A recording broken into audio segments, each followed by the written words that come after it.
Hey everyone, welcome back to another episode of the Get Out of Debt Guy podcast. I'm Steve, your trusted guide to not only tackle debt, but also move forward to make tomorrow better than today. Whether it's about finances or life in general, I'm here to help you learn, grow, and make smart choices for a brighter future.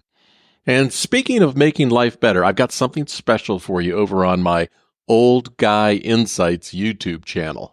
There I dive into a variety of important topics from personal finance to life lessons and everything in between. It's all about mentoring, educating, and helping you take steps forward. So just head over to YouTube and search for Old Guy Insights, or simply click the link in the description below to check out my latest video. Thanks again for tuning in, and remember, it is never too late to start making better choices today. We use debit cards for almost everything these days. Groceries, gas, shopping online. It feels convenient and safe and easy, right? But what if I told you that debit cards are actually much riskier than they seem? The things that most people don't know about using a debit card could lead to a major financial headache. And what I'm about to share with you will blow your mind because, trust me, you don't know what you don't know. And banks sure aren't rushing to tell you this stuff. Hey, stick with me until the end and you'll be shocked by all the things you've never been told about debit cards. Trust me, you'll want to hear this and share it with a good friend. I've seen it so many times before. Someone swipes their debit card for a routine purchase, but a small error or fraudulent charge ends up costing them hundreds or even thousands of dollars in overdraft fees, lost money, and stress. And here's the thing. Most people don't realize how little protection debit cards offer compared to credit cards. Hey there, I'm Steve, a grandfather, former search and rescue pilot, and consumer debt expert. I've been helping people get out of financial messes since 1994. I'm also the author of several personal finance books, and one of them was even named the Washington Post Book of the Month. I'm proud about that. Over the years, I've seen firsthand how debit cards can create unnecessary risks. Hey, stick with me. And by the end of this video, you'll have a much better understanding of why debit cards are riskier than they appear and what you can do to protect yourself. Now let's dive in. So how did debit cards become so popular? Well, back in the 80s and 90s, banks introduced debit cards as a way for people to access their money directly from checking accounts. It was like a natural extension of ATM cards and checks. But here's what banks don't want you to know. They didn't push debit cards because they were a smart personal financial tool. They did it because debit cards are incredibly profitable for banks. Every time you swipe your debit card, the bank charges a transaction fee called an interchange fee. They charge that to the merchant. It's usually small, but across millions of transactions, these fees bring in billions of dollars for banks. Debit cards also gave banks a new way to profit from overdraft fees. If you swipe your debit card and don't have enough money in your account, many banks will allow the transaction to go through, but charge you a hefty fee, sometimes $35 or more for every overdraft. And what does this mean? Well, banks embrace debit cards not to help you manage your money, but to create a steady revenue stream for themselves. For every swipe, they make money. And if you make a mistake or overspend, they make even more through fees. That's why they promoted debit cards so aggressively. One of the riskiest places to use your debit card is at the gas pump. Many gas stations place a hold on your account when you swipe your debit card, sometimes for more than $100. This is done to ensure you have enough money to cover the purchase, but it ties up your funds, even if you're just putting $20 of gas in your tank. That hold can last for a few hours or even days, depending on your bank. If you're not paying close attention, that can lead to overdrafts and a big financial headache. Now, here's another potential pitfall with debit cards: car rentals. Some car rental companies might not accept debit cards at all, or if they do, it's often with limitations and exceptions. For example, they may place a large hold on your account to cover potential damages or require a higher deposit than they would with a credit card.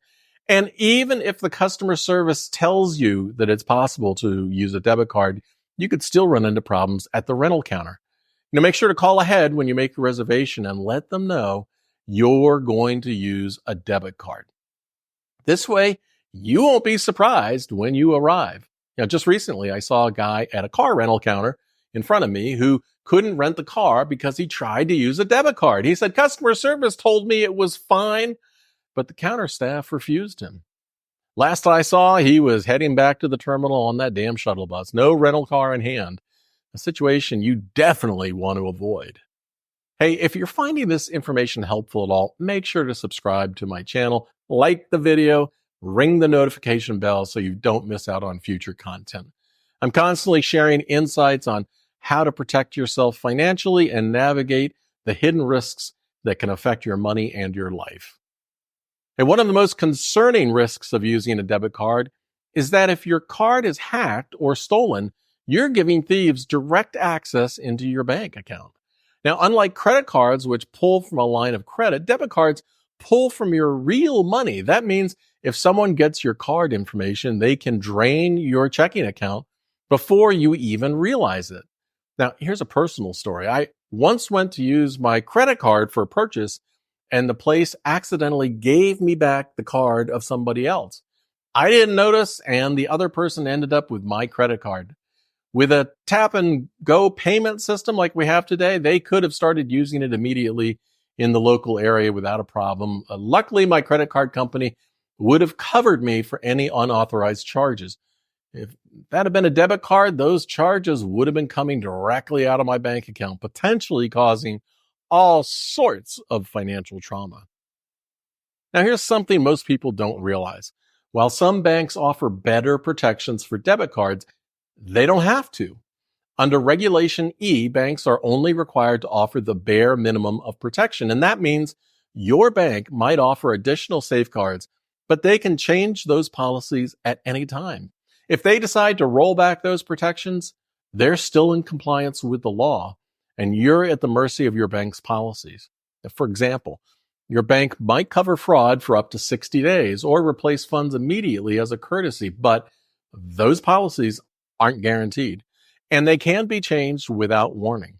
Let's dive a little deeper into overdraft fees. Now, many people don't realize that debit cards have no built-in credit limit. So if you make a purchase that exceeds your account balance, the bank will often allow the transaction to go through, but with a costly penalty. Overdraft fees can run as high as $35 per transaction, and if you have several small transactions after your account is overdrawn, the fees can pile up quickly. Here's how it works. Imagine you have $50 in your checking account, but you accidentally make a $100 purchase. Not only will the overdraft fees hit you, but every small transaction afterward, like buying even a $3 cup of coffee, could trigger another $35 fee. It's one of the ways the banks profit most from debit cards. It can easily snowball into hundreds of dollars if you're not careful. But that's not the end of the story. Some merchants can also charge you a penalty fee when your debit card transaction is declined due to insufficient funds. So not only could you be hit with a bank overdraft fee, but you might also get a merchant penalty fee, doubling your unexpected costs. And suddenly what seemed like a small mistake can turn into a huge financial disaster. Hey, if you run into a dispute with a merchant, whether they charge you for something you didn't buy or the product isn't what was promised, disputing that charge is much harder with a debit card. With credit cards, the credit card company will typically remove the charge immediately while they investigate. With debit cards, the money is already gone from your account, and the bank may or may not return it until they finish their investigation. And this could take days or even weeks. When you return an item or cancel a service paid for with a debit card, it can take several days or even up to a week for funds to be credited back to your account. During this time, your money is essentially in limbo. And if you're depending on that money for other bills or purchases, it can lead to overdrafts or financial stress. With credit cards, refunds are generally processed more quickly. And since it's not your own money, you don't need to have to worry about it being taken out as cash from your checking account. Using a debit card while traveling abroad can be risky. Many banks charge foreign transaction fees, and your debit card might not be as widely accepted as a credit card in certain countries. Some ATMs abroad may also tack on additional fees to access your own money. If your debit card is lost or stolen while traveling, recovering those funds can be slow and difficult. Now, credit cards, on the other hand, often offer better travel perks and protections, such as travel insurance, emergency card replacement, and lower or no foreign transaction fees. Now, you might be thinking, but Steve, I can't qualify for a credit card. No problem. You can start with a secured credit card. That's a credit card where your credit limit is backed by a security deposit, usually equal to or greater than the deposit that you put down. The best part is your money earning interest, and the credit card helps you build your credit just like a regular credit card. Growing good credit after that is stupid easy. In fact, after using a secured card responsibly for a period of time, most people can qualify for an unsecured credit card.